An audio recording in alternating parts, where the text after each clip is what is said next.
Hey guys, I hope everybody's doing fine on this Sunday afternoon. Getting a little bit of rain out here. Thank God we finally got some rain. Just wish we weren't getting it all at once. I hope everybody's doing fine, and I'm just going to get right into this video. I want to start off by asking 3 questions, and I do have some notes and things I've jotted down here so I can kind of keep it moving along. So the 3 questions are this. Can you tell the difference between God our Father and a wicked angel pretending to be God? Can you tell what is historical fact and historical fiction? Can you tell when historical mythology becomes reality? Can you? In order to do this, one must do research. Not only research, but be able to detect reflective words and also be able to detect what is not being stated. And like everything else, draw your own conclusions. The following subject is such a subject. It really is. But before I address the subject, I want to make something known. You know, over the years, Kim and I have observed, and we've observed this for a very long time, and I like to call it the fear of information. And within this concept, the fear of information, we all recognize that Watchtower fears the information, don't they? They fear us and the information that we're presenting in front of the cameras because Jehovah's Witnesses can recognize what's really been going on in their own organization. And because of this fear of information, Kim and I have even observed that some have even attempted to control the information. And I'm going to relate something that I will never forget. When Kim and I first woke up, we used to post on the forum JWN. It's now jw.com. And at that time, there was another ex-witness waking up the same time as Kim and I were. And she was just enthralled in the research, much like Kim and I. And we were sharing things privately also. And I remember one time she did some research, she posted it on JWN, and I'll never forget, one of the posters came back and said, "Lost, do all the research you want, just don't post it here." And that was a huge eye-opener because that helped me realize that not every waking up Jehovah's Witness wants to benefit from someone else's research. So when we look at what the world we live in today, it's very much being changed. And instead of being able to control the information from the masses like the churches used to be able to do, YouTube and the internet has changed that whole facade. So I got to ask another question is, how is it that we ask the Jehovah's Witnesses to do their research? We ask them to examine their past history. We ask them to look at Watchtower quotes side by side. We ask them to think critically. We work hard to point out the disconnect that they have and even how their own version of the Bible has become corrupted. Yet, when they wake up, such as Kim and I, and we continue to do our research, now that research is criticized. Instead of engaging healthy discussion, it's criticized. And it's even demonized.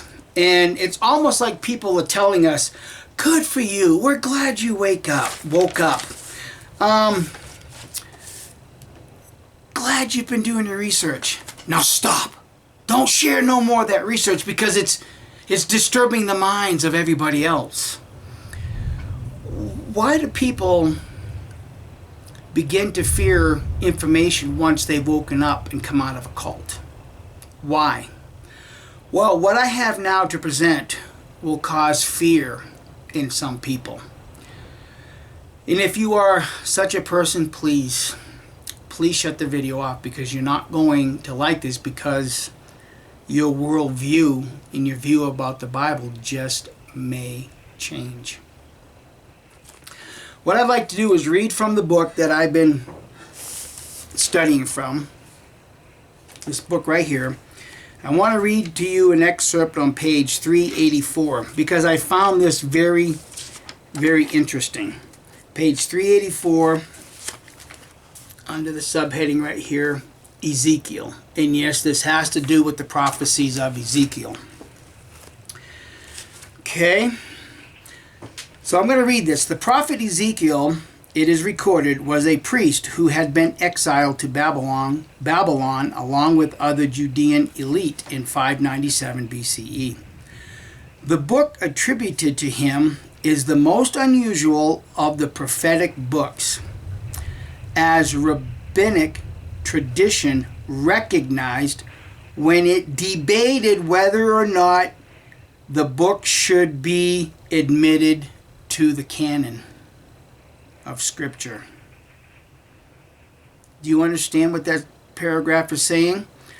In 325, when all of the rabbis and all of your priests and cardinals all got together to decide what the Bible's going to contain, the rabbis argued whether the book of Ezekiel should be in the Bible canon or not.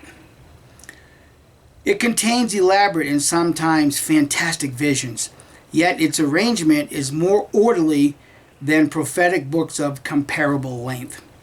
Ezekiel has been called a surrealist, and he is that. He is also, in the end, an optimist who believes that the relationship between Yahweh and Israel will be restored. Yeah, I want to ask, why were these rabbis in fear of the information contained in Ezekiel? Did they need to hide something? Would certain events predicted by Ezekiel reveal a long-held secret? That history could be proved wrong? Well, let me just continue reading here. Just a little further down. That note indicates that the book has been shaped by editorial activity, although less so than other prophetic books.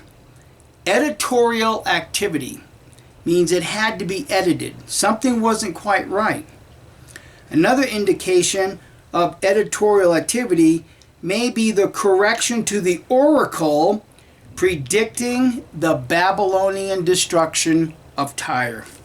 In chapter 26 in the oracle dated 587 BCE, the prophet predicts the fall of Tyre to Nebuchadnezzar. That did not occur.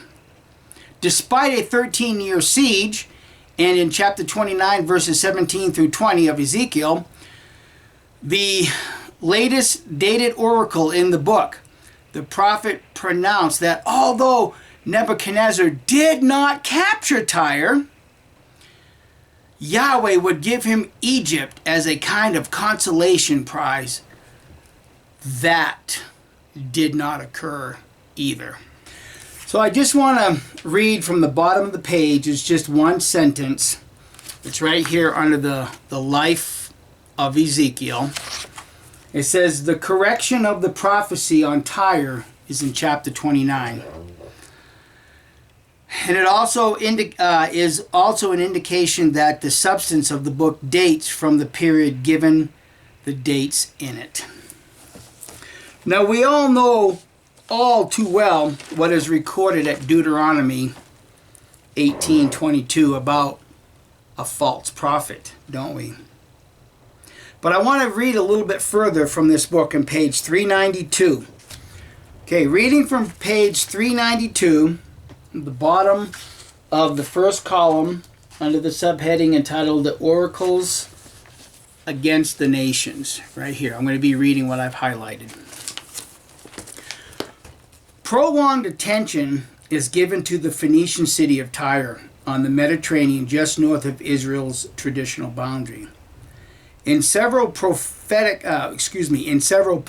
oracles in chapters 26 through 28, replete with details of Tyrian mythology and commerce, the city's destruction by Nebuchadnezzar is foretold. Built on an island, Tyre was strategically located in the heart of the seas.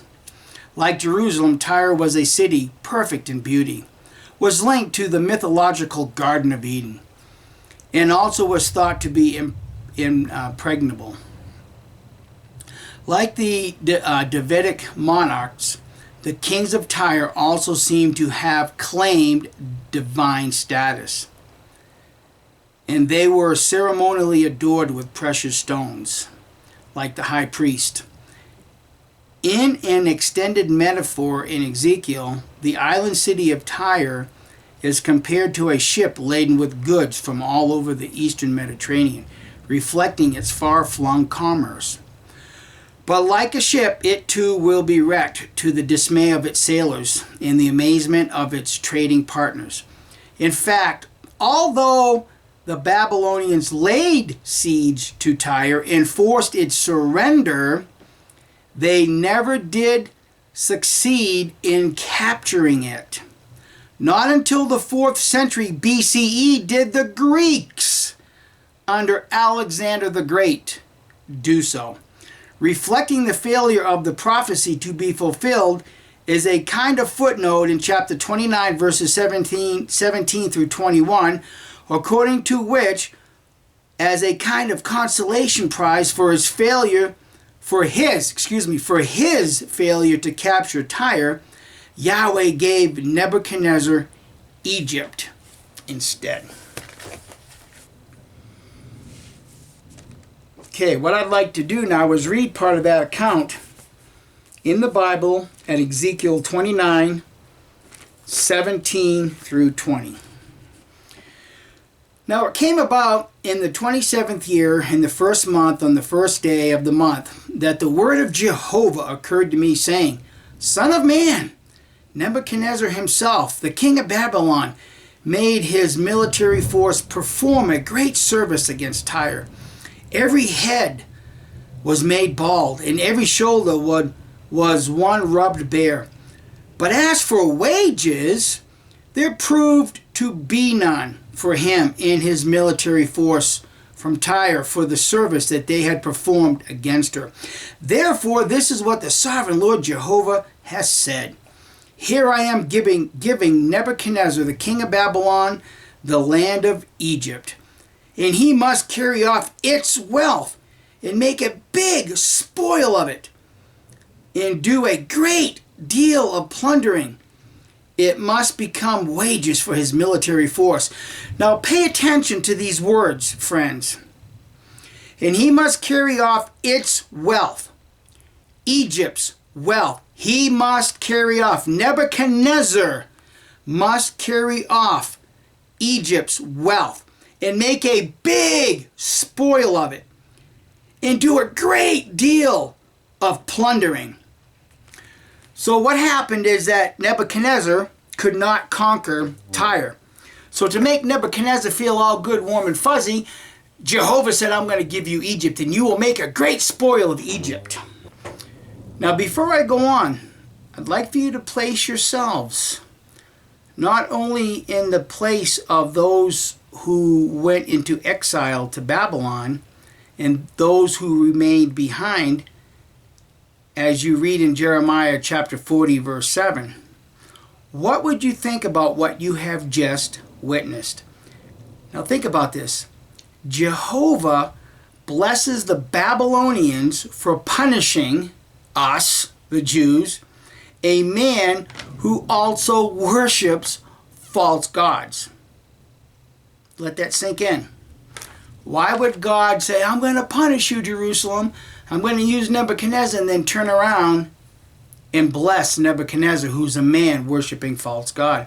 Whose side is God really on? Well, you know, I decided to challenge this whole thing regarding Jeremiah and Ezekiel being false prophets. And let me explain what I did. I decided to see what the Watchtower Bible Tract Society had to say about this. I decided to go old school, recognizing that anything on their website would have been changed or altered. And we all know that for a fact. So I went to the Watchtower Index. This is from the years 1930 to 1985. So I went under the heading Ezekiel. Now I know the camera's not going to pick this up, but I'm going to put it up in front of you so you can see I'm not just BSing. What I'm going to talk about is what's right here as it's related to Ezekiel. Because what the Watchtower Bible Tract Society did is, under the heading commentary. So if you wanted to read Watchtower's commentary on Ezekiel chapter 1, it's there. If you wanted to read Watchtower's commentary on chapter 2, it's there. Chapter 3, chapter 4, chapter 5, chapter 6, 7, 8, 9, 10, 11. Those commentaries from Watchtower are there. 12, 13, 14, 15, 16, 17, 18, 19, 20 are missing. Interesting. Now, if you want to do a commentary on Ezekiel chapter 21, 23, and 24, it's there. But guess what? 25, 26, 27, 28, and 29, and 30, Watchtower has no commentary. So if I wanted to do research, because I heard someone in the door-to-door work say, look, I can't believe the Bible because it's a proven fact that Jeremiah and Ezekiel are false prophets because Tyre and Egypt were not conquered by them, I could never go to Watchtower's material to defend such an argument. Couldn't do it. It's not in any Watchtower's literature from 1930 to 1985. So I thought, well, surely somebody like the Watchtower Bible Tract Society, who is, the only true religion on earth, would have something to say about this. So I went to the indexes that are from 1986 to 1995.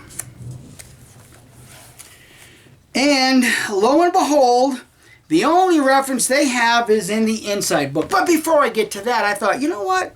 Actually, Kim gave me this suggestion. She said, why don't you look at the All Scriptures Inspired book and see what that has to say about Ezekiel. So I did. And I got to the book, The Contents of Ezekiel, and I started reading through it until I got to paragraphs 22 and 23, because Watchtower does give it mention, but not like you think. Page 136, Tyre receives special mention. Wait a minute, that's almost like what I just read in the book. Tyre gets prolonged mention.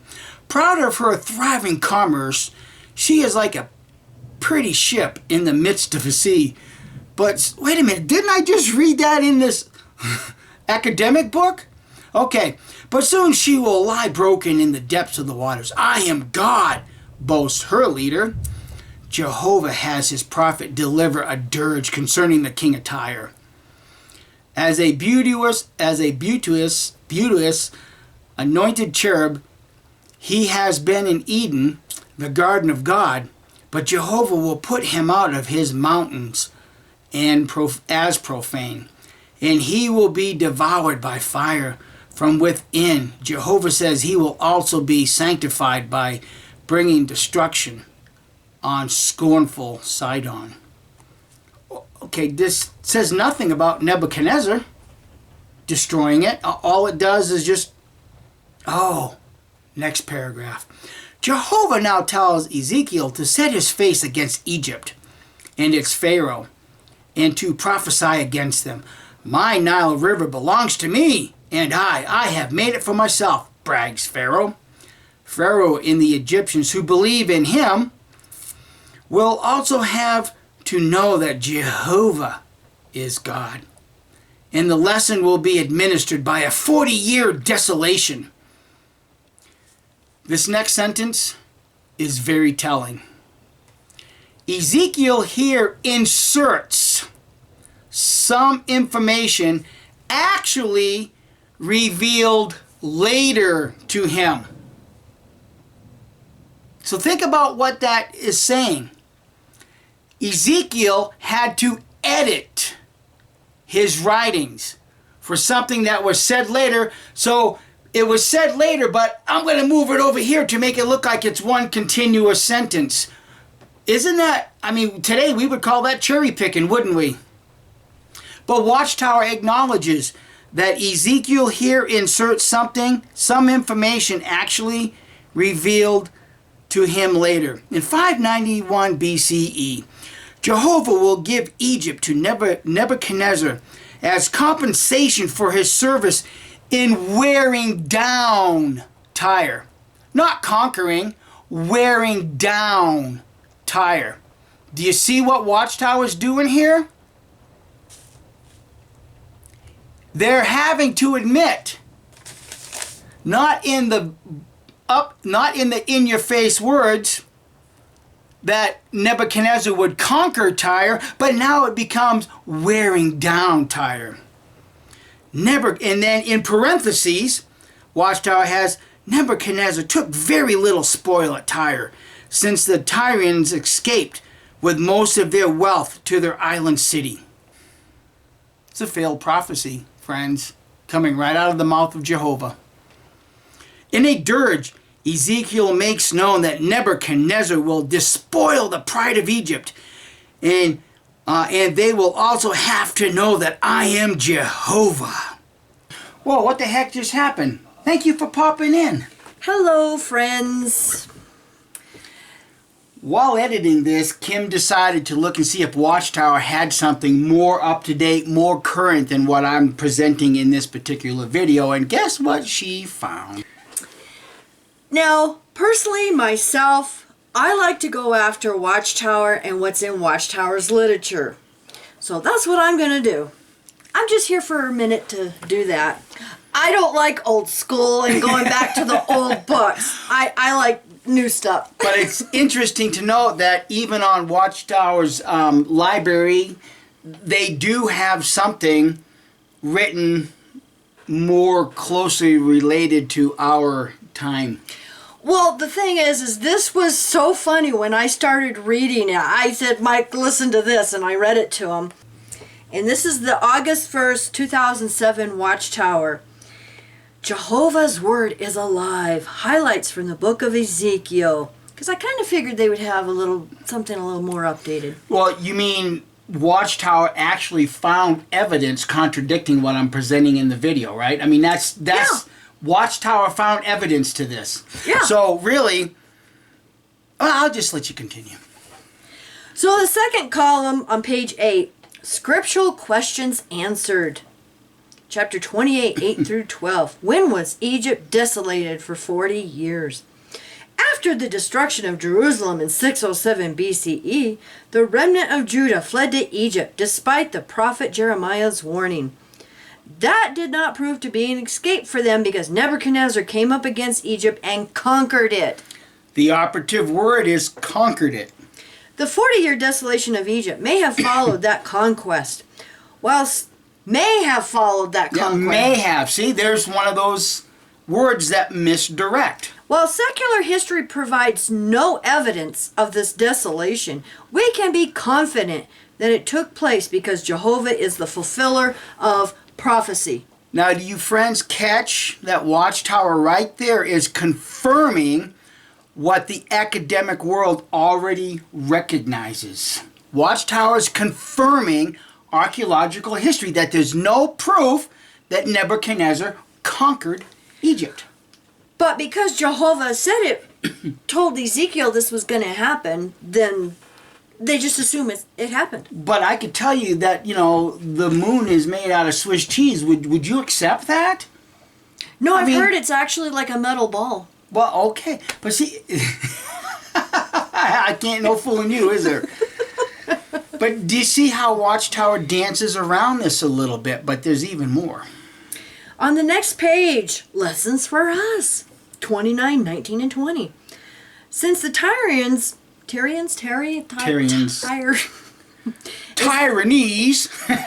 escaped to their island city with much of their wealth. What you mean Nebuchadnezzar? You mean the tyrants, for the people from the city of Tyre escaped with their wealth? What Watchtower actually admits, Watchtower actually again confirms secular history. But Mikey, you're going to love this next part. Okay. You look for the deflection. That's the only hint I'm going to give. King Nebuchadnezzar received very little spoil from Tyre. Even though Nebuchadnezzar was a proud, self-centered pagan ruler, Jehovah compensated him for his service by giving him Egypt as wages for his military force. Jehovah's blessing the pagans. Thank you for your service for destroying Jerusalem. Now I'm going to bless you. Should we not imitate the true God by paying taxes to the governments for their services they perform in our behalf? What? No, wait a minute. This is not just throwing in a straw man argument. This is throwing in a whole pile of bullshit. Well, this isn't just a little deflection. This is like a total 180 off into... My goodness. Do you guys see how stupid these people are? Neither the conduct of secular authorities nor the way taxes are put to use cancels this obligation. So Watchtower turns a failed prophecy into, well, you better pay your taxes anyways. Unfriggin' believable. Well, the thing is instead of actually answer the questions that they bring up in these articles, I remind everybody, but they totally turn it into this pretzel twisting, one of Edie Brooklyn's, Yes. phrases that they do this whole pretzel twisting to mess with your mind. And, what Jehovah's Witness is going to say, wait a minute, they didn't answer the questions. And there's the disconnect with all of this, friends.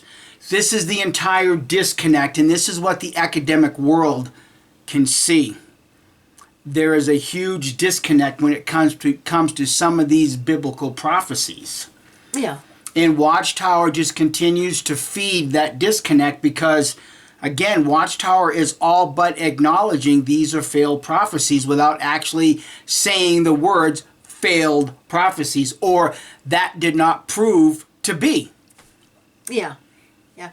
And even though, I believe that some of this truth does get through and it is inspired word of God, I also know it has been tampered with. Yes. So that's where you need, this balance.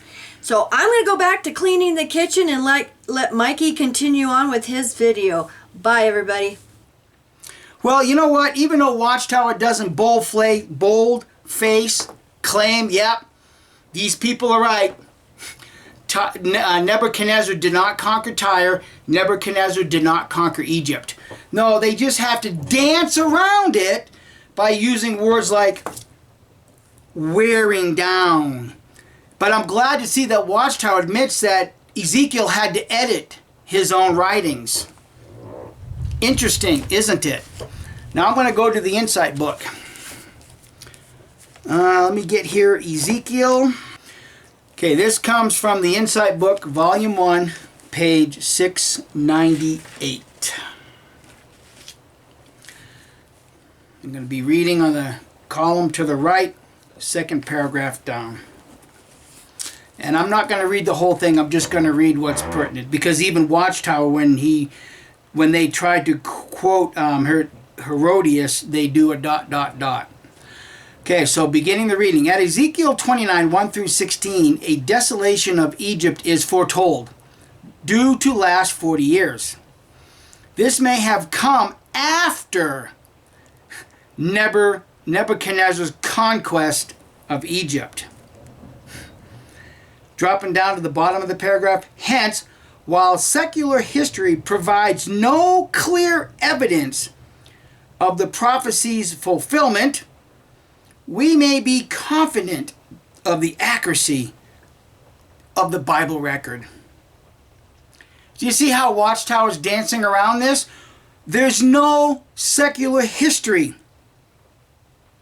There's no clear evidence that Nebuchadnezzar conquered Egypt.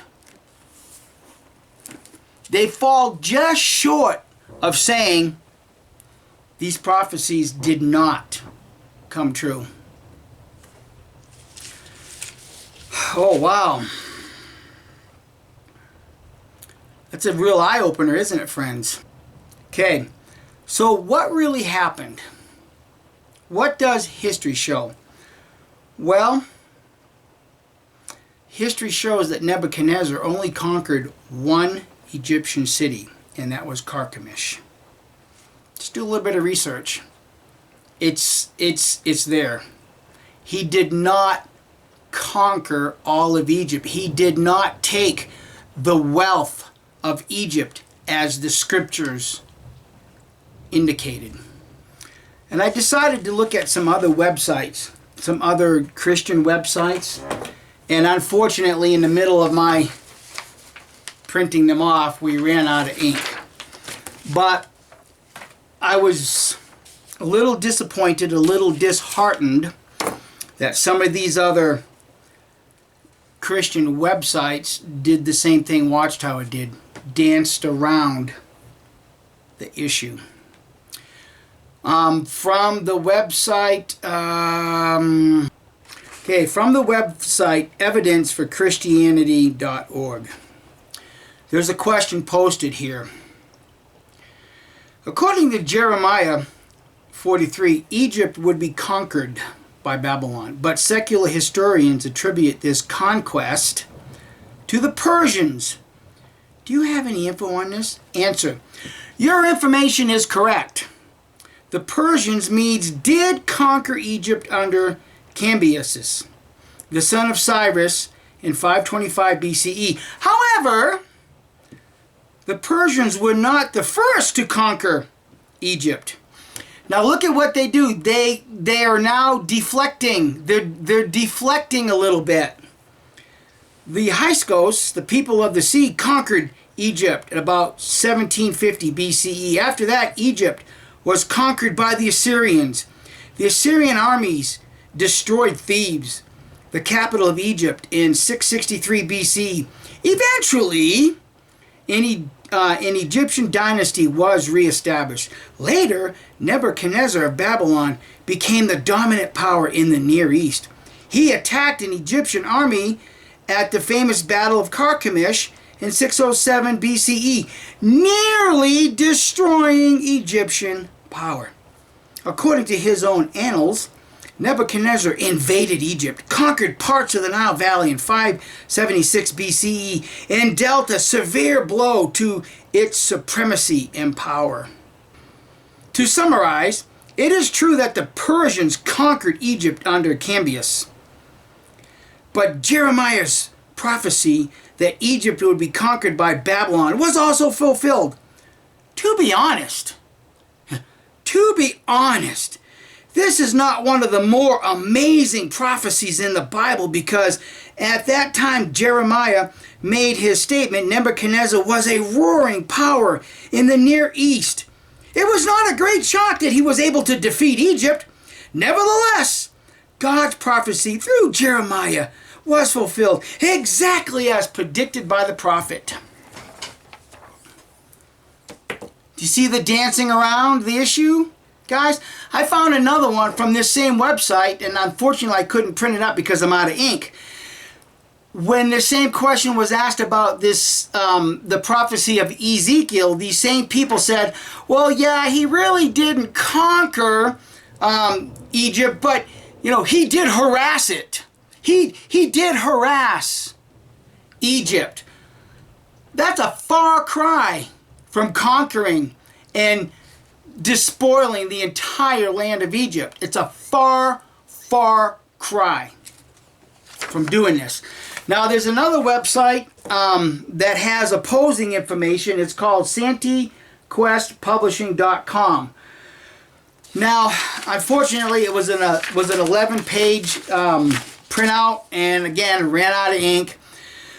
But he makes a conclusion here. And I got to admit, if you go to this website and start reading at the beginning, in my opinion, I think he's very demeaning of Christians. He makes a statement in there. I don't recall what it is right offhand, but personally, I thought it was unnecessary. But this is what he says. If Jeremiah and Ezekiel were wrong about this, does that make them a false prophet? Yes, according to Deuteronomy 18:22. Would they have not been denounced for it if they had been proven wrong? Only if the Jews at the time cared enough about it. But after recently having their entire country conquered and being uprooted, chances are they were less concerned with technical correctness than with comfort and consolation, which Ezekiel provided with promises of, a future pie in the sky.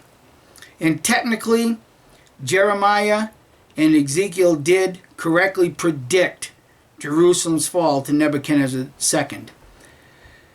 After Egypt actually was conquered by the people who occupied Babylonia, Jeremiah and Ezekiel could easily have been forgiven for being just a little off. In fact, Cambyses' conquest of Egypt probably vindicated Jeremiah and Ezekiel in the minds of most contemporary Jews. If your faith in God is inextricably tied to faith in inerrant Scripture, then you have the right to believe Nebuchadnezzar II conquered Egypt in 570 BCE and cross off the historical evidence as flawed or insufficient. But if you want to talk history, don't muddle the waters by attacking disassociated statements in ancient documents that are not necessarily correct. Hardly any statements in ancient documents are necessarily correct. The best a historian can do is to create the most likely scenario that accounts for all the evidence that he knows of at that time. So either present a coherent counter timeline, which is what he did. He did a step-for-step timeline of all of this, and part of that you can see right there, just as the ink started running out. You can see this is what he did. He took a lot of time in research showing exactly what had taken place in that part of the world at that time period. So he says either present a coherent counter timeline that better satisfies all the known evidence or admit that you can't. Okay, now that we covered that, I just have to ask, why do these Christian sites dance around the issue by saying God's prophecy did come true, only it was through Alexander the Great? But that wasn't the prophecy. The prophecy was Nebuchadnezzar would do it. This is very sad. Very, very sad. Now I want to go on. That was one issue that I wanted to talk about from the book of Ezekiel. And, why I think, personally, why Watchtower did not want to do any in-depth articles or commentaries on those particular chapters in Ezekiel. Because I think, personally, it would be too easy for the Jehovah's Witness to go to other sources and then realize these were false prophets.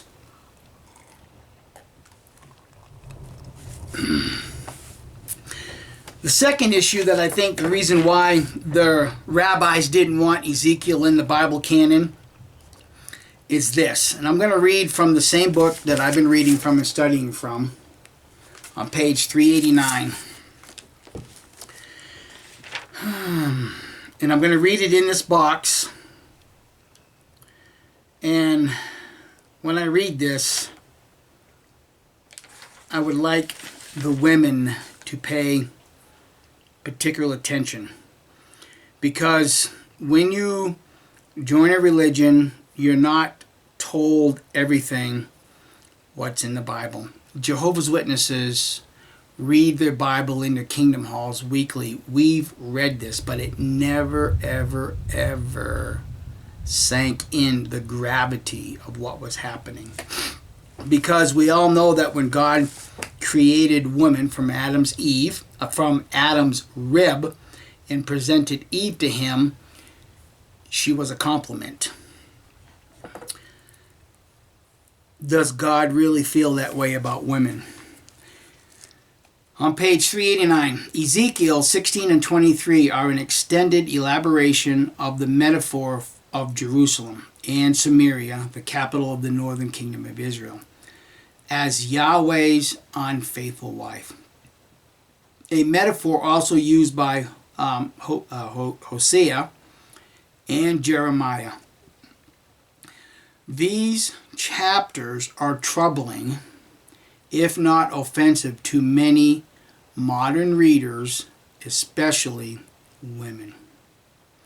In them, the prophet describes almost pornographically how Yahweh found Jerusalem as an abandoned infant, raised her, and when she had reached sexual maturity, married her. Wait a minute, married her? Metaphor. Okay, I got something else I want to show later. But she proved unfaithful, and more than a whore, was nymphomaniacal in her pursuit of other lovers, whom she paid for their sexual favors. As a consequence, she will be punished in the presence of her lovers, stripped naked in public, and then given a stoning and lashing with swords. Her children killed and her houses destroyed. The same punishment had been given to her equally promiscuous sister Samaria to the north, and Jerusalem should have learned from that. Although the passages are metaphorical, developing in lurid detail the covenant analogy of Yahweh as husband and Israel as wife, they reflect a patriarchal society in which women were property and in which, apparently, violence against adulterous women was acceptable. This reading is confirmed by the moralizing addition in Ezekiel 23:48 that the passage is a warning to all women that infidelity will be severely punished. But what are modern readers to make of a description of Yahweh as a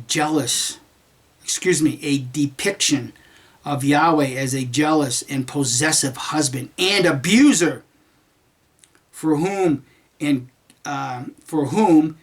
classic batter mode the violence is followed by release of tension. I will satisfy my fury upon you, and my jealousy shall turn away from you. I will be calm and will be angry no more. The same perspective is also found somewhat less graphically in Lamentations and even in Hosea, where the wayward wife is to be punished.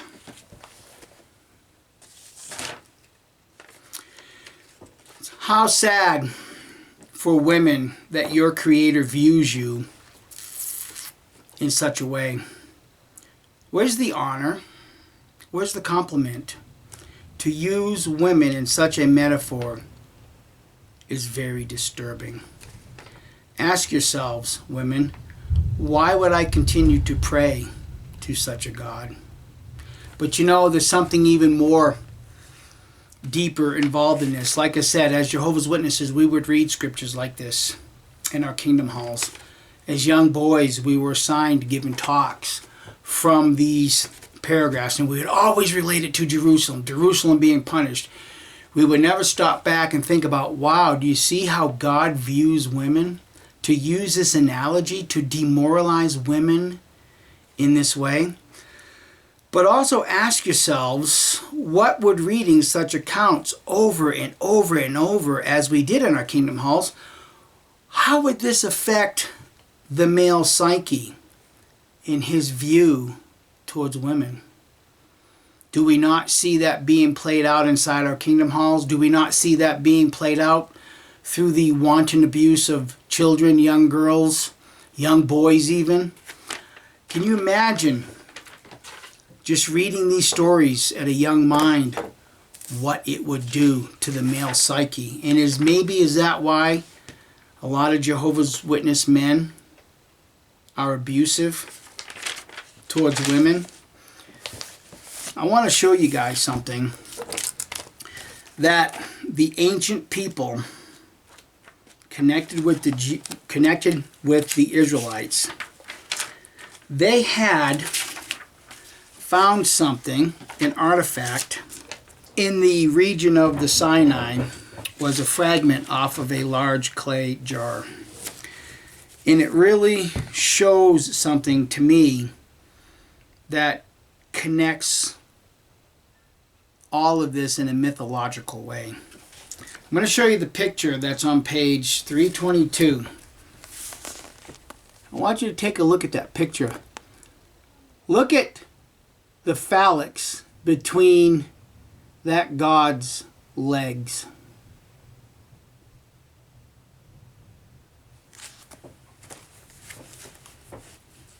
I'm going to read the description. Drawing of one of the graffiti found on fragments of a large stone jar at Kuntillet, Kuntillet, Ajarid, in the northern Sinai and dating to the 8th century BCE. The Hebrew inscription mentions Yahweh of Samaria and his Asherah, who may be the two figures beneath the inscription, with Yahweh on the left and the goddess Asherah on his right. If so, then this is a rare, if crude, depiction of Yahweh and an expression of popular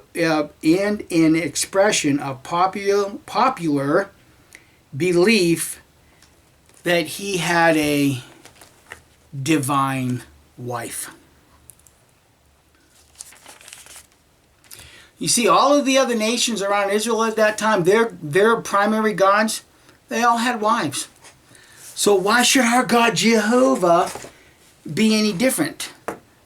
And there's the archaeological evidence that they thought that Jehovah had a divine wife. So quite honestly, in the minds of those people back then, how clear were they on who Jehovah was? They're only going to serve one God, but now this God, like all the other gods around them, has a wife. Now, I don't want anybody to really laugh and poke fun at this, because this mythology that God has a wife is once again revealed. Remember when we studied the Revelation book, friends? Do you remember how we were taught that Jesus is going to have a bride? And the Bible talks about a wedding feast and all this stuff. There's the picture of Jesus taking the bride. So in some religious theologies, Christian religious theologies, if Jesus is Jehovah, then mythology has just now come full circle. That sinking in? I really do hope.